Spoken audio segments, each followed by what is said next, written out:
یہ محترمہ نے شائع کیا ہے. ساتھ میں ایک تصویر شیئر کی ہے جس میں وہ جو اپنا آئی ٹی والے بلال ثاقب ہیں وہ ہیں، میرے خیال میں وہی لگ رہے ہیں، شمع جونیجو ہیں، اور ساتھ میں خواجہ آصف صاحب ہیں. انہوں نے پھر شمع جونیجو نے پوری ڈیٹیل لکھی ہے، جس نے ایک نیا پینڈورا باکس کھولا ہے، وہ بھی آپ کو بتاؤں گا. پہلے ڈیٹیل سنیے. اچھا، شمع جونیجو کہتی ہیں میں پچھلے کئی مہینوں سے پاکستان اور وزیر اعظم شہباز شریف صاحب کے لیے کام کر رہی تھی. پاک بھارت جنگ کے دوران میرے پالیسی بریفز، ایڈوائز اور پوائنٹس سب کچھ ریکارڈ کا حصہ ہے اور محفوظ ہے. وہ کہتی ہیں مجھے وزیر اعظم صاحب نے اقوام متحدہ کی تقریر لکھنے کا ٹاسک دیا. اب بھی کلیم کر رہی ہیں، اب بھی کہتی ہیں مجھے وزیر اعظم صاحب نے اقوام متحدہ کی تقریر لکھنے کا ٹاسک دیا اور خود وفد کا حصہ بنایا. میرا نام باقاعدہ ایڈوائزرز کے طور پر شامل کیا گیا اور میرا سیکیورٹی پاس بھی اسی حوالے سے ایشو کیا گیا. میں نے ان کی ٹیم کے ساتھ مل کے دن رات کام کیا. میں نے ان کے ساتھ سفر کیا، ان کے اور ٹیم کے ساتھ ایک ہی ہوٹل میں قیام کیا. ان کی بل گیٹس جیسی اہم ترین سائیڈ لائن میٹنگز کا حصہ بنی اور جن کی فوٹیج ٹی وی پر بھی آئیں. کلائمیٹ کانفرنس میں وزیر اعظم صاحب کے پیچھے میں اور اسحاق ڈار صاحب ساتھ بیٹھے ہوئے تھے، جن کی منسٹری نے میرے بارے میں ٹویٹ کیا ہے کہ میں وفد کا حصہ نہیں تھی. اس کانفرنس کے بعد مجھے پروٹوکول ٹیم والے اے آئی کانفرنس میں لے گئے، جہاں خواجہ آصف کے پیچھے بلال اور میں سارا وقت نہ صرف ساتھ بیٹھے رہے بلکہ بلال نئی تقریر بھی لکھتے رہے. اور اس تقریر کے بعد ہم نے مل کے چائے پی، گاڑی کے انتظار میں 40 منٹ ساتھ بیٹھے، دوبارہ تصویریں لی اور ایک ہی کار میں تینوں ساتھ واپس ہوٹل بھی آئے. خواجہ آصف صاحب جو ہیں وہ کار میں پیچھے میرے ساتھ ہی بیٹھے تھے. آخری دن وزیر اعظم کی تقریر کے وقت بھی میں سب کے ساتھ اقوام متحدہ میں تھی، جہاں خواجہ آصف میرے سامنے بیٹھے ہوئے تھے اور ہم سب نے مل کے وزیر اعظم کے لیے تالیاں بجائیں. وزیر اعظم کی تاریخی تقریر صرف میری لکھی ہوئی نہیں تھی، ہم سب کے ٹیم ورک کا حصہ تھی اور ہم سب کی محنت شامل تھی. میری واپسی کی فلائٹ بھی پہلے ہی طے تھی اور مجھے مشن پروٹوکول والے خود ایئرپورٹ تک ڈراپ کرنے آئے. اب خواجہ صاحب ایسے بیان کیوں دے رہے ہیں اور کس ایجنڈے کے تحت اپنی حکومت کے ایک تاریخی دورے کو بدنام کر رہے ہیں، وہ وزیر اعظم صاحب کو ان سے پوچھنا چاہیے، کیونکہ ان کی اتھارٹی چیلنج ہوئی ہے، میری نہیں. محترمہ، وزیر اعظم صاحب کی سیکیورٹی چیلنج نہیں ہوئی، ان کی سیکیورٹی بڑھ گئی ہے. اب جو اگلی بات میں آپ کو بتانے جا رہا ہوں ذرا غور سے سنیے گا. یہ جی ایک تو یہ کوئی شہزاد صاحب ہیں، وہ کہتے ہیں اقوام متحدہ کے سیکریٹری جنرل کے ترجمان چھٹی پر ہیں. میں نے اس کے ڈیپٹی کو میل لکھی ہے اور واٹس ایپ میسج بھیجا اور پاکستان کے دفتر خارجہ کے موقف پر پوچھا کہ ایک خاتون کیسے وفد تک پہنچی. یہ ان کا جواب ہے. اچھا، جواب کیا ہے؟ جواب یہ ہے کہ پاکستان کے اقوام متحدہ کے مستقل مشن نے جو لسٹ بھیجی اس میں مذکورہ خاتون کا نام تھا.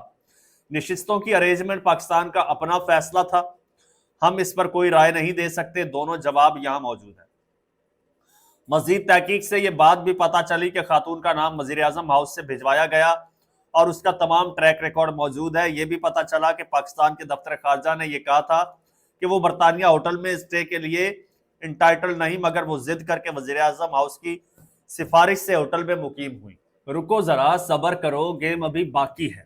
جس طرح سے خاتون یہ دعویٰ کر رہی ہے کہ وزیر اعظم کی ایڈوائزر ہیں اور ثبوت اس نے اقوام متحدہ کا کارڈ دکھایا ہے اور یہ بھی کہا ہے کہ وہ دوران جنگ پالیسی ایڈوائز دیتی رہی ہیں، تو دوستو سوال یہ ہے کہ وزیر اعظم کا ایڈوائزر ایک آئینی عہدہ ہے اور 1973 کے آئین کی شق 93 کے مطابق ایک جو ایڈوائزر ہوتا ہے اس کے لیے صدر وزیر اعظم کی ایڈوائس پر ایک نوٹیفیکیشن جاری کرتا ہے اور یہ قانونی ضرورت ہے. اس کے بغیر ایڈوائزر نہ کام کر سکتا ہے نہ ایڈوائزر کہلا سکتا ہے.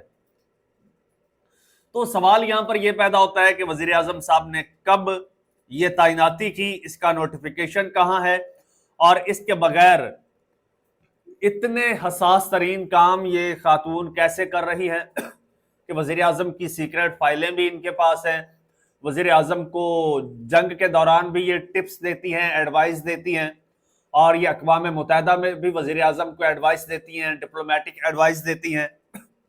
تو یہ آخر کیسے؟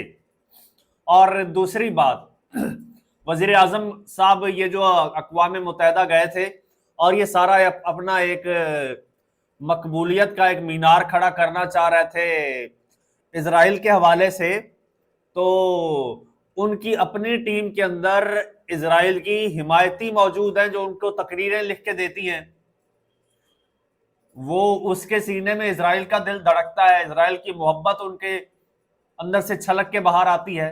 وہ خاتون شہباز شریف صاحب کی ٹیم کا حصہ ہیں اور ثبوتوں کے ساتھ بتا رہی ہیں کہ میں ٹیم کا حصہ ہوں، اور سارے ڈاکومنٹس چیخ کر یہ گواہی دے رہے ہیں کہ وہ خاتون شہباز شریف صاحب کی ٹیم کا حصہ ہے.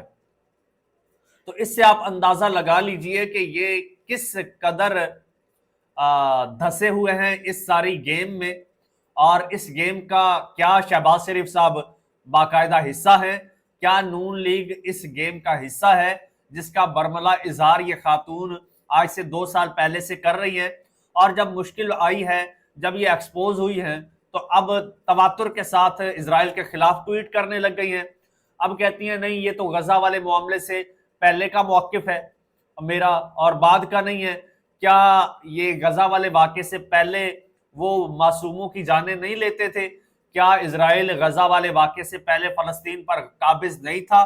وہ فلسطین کے نہتے لوگوں کی جانیں اسی طرح سے نہیں لیتا تھا؟ پہلے کیا وہ تبلیغ کرتا تھا اسرائیل؟ جب آپ اسرائیل کی حمایت کرتی تھیں اور کہتی ہیں کہ اب نہیں کرتی، پہلے بھی یہی اسرائیل تھا، پہلے بھی اس کی یہی کارستانیاں تھی اور اسی طرح سے کام کرتا تھا، اب بھی ویسے ہی کر رہا ہے. اب جب ادھر سے پاکستانیوں نے ڈنڈا اٹھایا ہے تو اب آپ کہتی ہیں نہیں، تو میں تو اسرائیل کے مخالف ہوں. تو جو بات اندر ہوتی ہے نا، وہ بات چھپ نہیں سکتی، آپ لاکھ وضاحتیں دے لیں.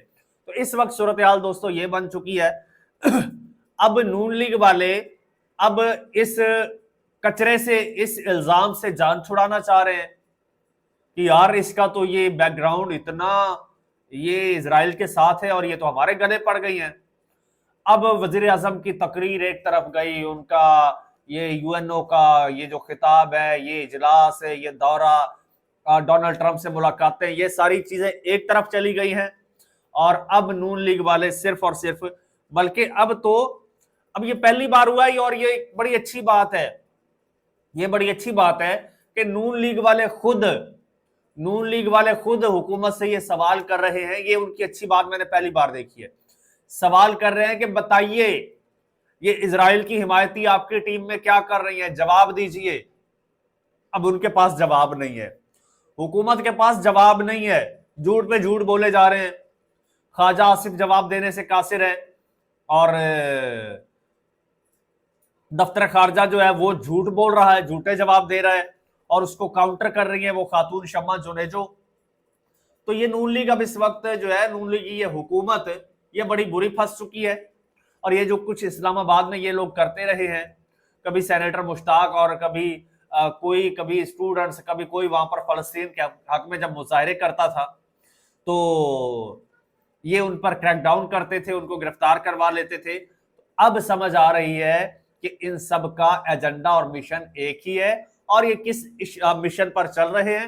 یہ تو خاتون کے کچھ پرانے ٹویٹس تھے جن کی وجہ سے یہ خاتون ایکسپوز ہو گئی ہے اور یہ سارا گروپ ایکسپوز ہو گیا ہے.